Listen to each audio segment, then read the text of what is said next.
experience there. We've got, what's that just setting off? That looks like that could be Duncan Pittaway in the Fiat. So one of our much older cars that would obviously be in the pre-war. And if you've been to festival, if you've been, to the members meeting, if you've been to Revival, you've seen plenty of cars, you've seen Duncan get behind plenty of cars, but this is obviously the very famous Beast of Turin that's charging up the hill now. One that could have a good spot really for topping the pre-war cars. A huge engine in that 28.4 litre 4-cylinder engine, and yeah, that's going to make a lovely sound. It charges up past the Flint wall then. Yeah, it's good. I'm not sure it's going to be quite as quick as Julian Majoub when we see him out. We've got another one of those pre-war machines just heading out now. William Metcalf heading out, and in fact, we can see this Bentley just heading out Bernardo Hassan Special. This is another one to keep an eye on. So the times that we are just seeing coming through, it's still James Wallace with that 47.64, which is the fastest time so far. Some of these older machines, of course, won't be going quite so quick, but they are all looking to be the best of the pre-war machines. And there is quite a difference, as I say, in the pace, but it's lovely to see this comparison. It's exactly that, Ben. And we saw Duncan's car there, the Fiat. That's from 1911. These are just incredible machines that are still being chased up the hill and going around the famous Goodwood circuit as well. And actually, I'm just seeing flashing up on the timing screen, you mentioned that Duncan will have certainly a run for his money, and Julian Majoub is down at the start line, has just actually set off in his Maserati. Yeah, and I would think he will probably set for the pre-war category a pretty quick one. Let's just see. You see, that's 80.57 to do that with this pre-war machine. But there we are. We're getting a chance now to see Julian Majoub go for it, and we saw him slipping and sliding around beautifully earlier on. His car control with this Maserati is absolutely superb. So let's keep an eye on this, because he did win the class last year. What do you reckon? He's getting out of shape on the exit there, but just looking at the sector times, pretty decent. He's certainly quicker than our leader of at least the pre-war cars at the moment, Duncan Pittaway. He's going to charge up to the line. You can just see how he really leans in and almost leading, using his body as well to try and get that Maserati hooked up. So coming up across the line, and this is going to be a good one by Julian Majoub. So he's in the 65.64 seconds. Last year he won the pre-war with a Bugatti, 1927 Bugatti. So there is our current leader, James Wallace, who set that initial pace with the Porsche. No huge surprise, but obviously enjoying keeping an eye out. Now Sarah Bovey's going to be one to watch here, Alice, because she's very rapid as well. She certainly is. You can see she's in the Iron Dames car there, which successful, hugely successful, the all-female racing team, which was founded back in 2018 by Deborah Mayer.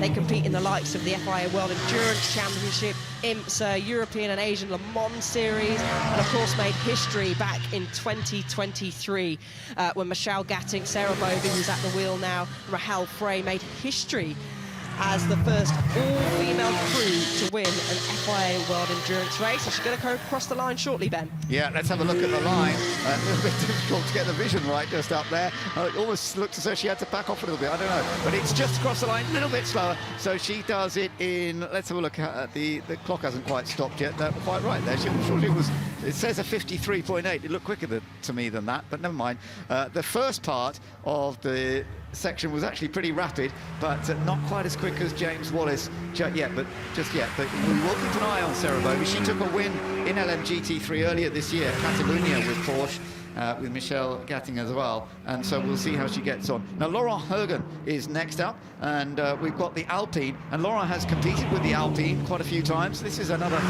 potentially rapid machine. Hi, in this video, we'll walk you through the exciting new features of the TerraBox homepage redesign. The search bar is now more noticeable, making it easier for you to find your files quickly. To maintain a clean look, the top toolbar retains 3 essential buttons, and you can find more tools under the More option.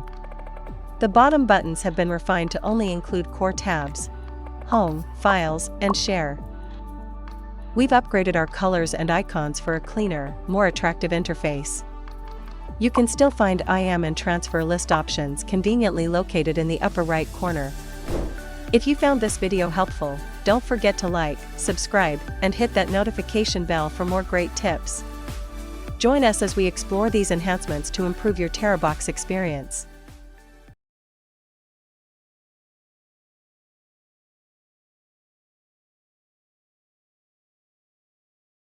Mau redeem skin dan HP gratis?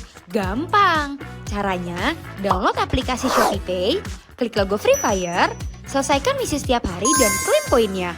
Dapatkan HP gratis dan item Free Fire menarik lainnya. Yuk download sekarang!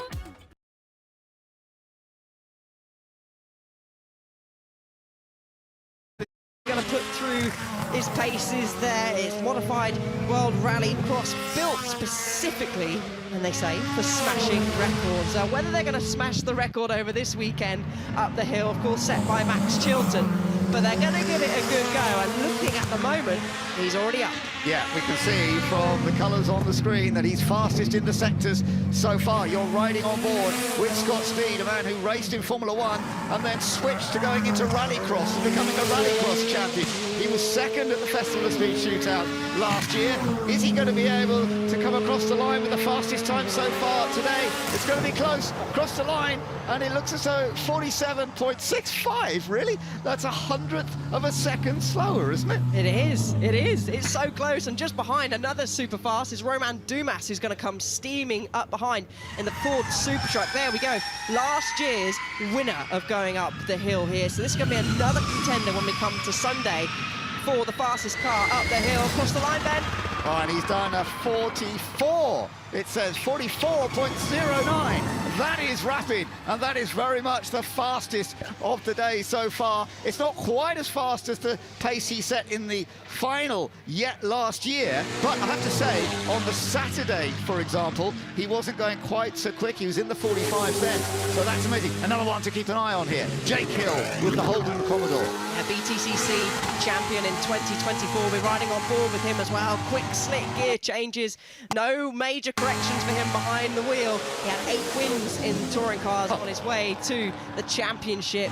And another solid performance by Jake. That's brilliant, actually, and in the touring car category, that is the fastest we've seen so far. So very impressive from Jake Hill, 49.99 seconds.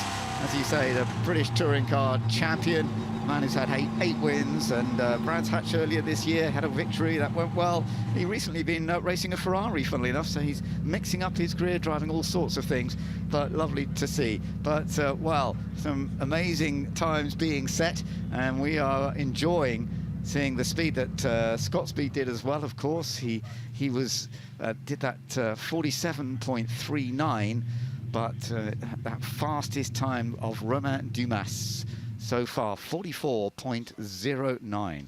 Remember, this is just practice. This isn't the final shootout. No. But it all plays a part. They don't get to go up in these machines very often. Some of them, of course, would have been out throughout the day to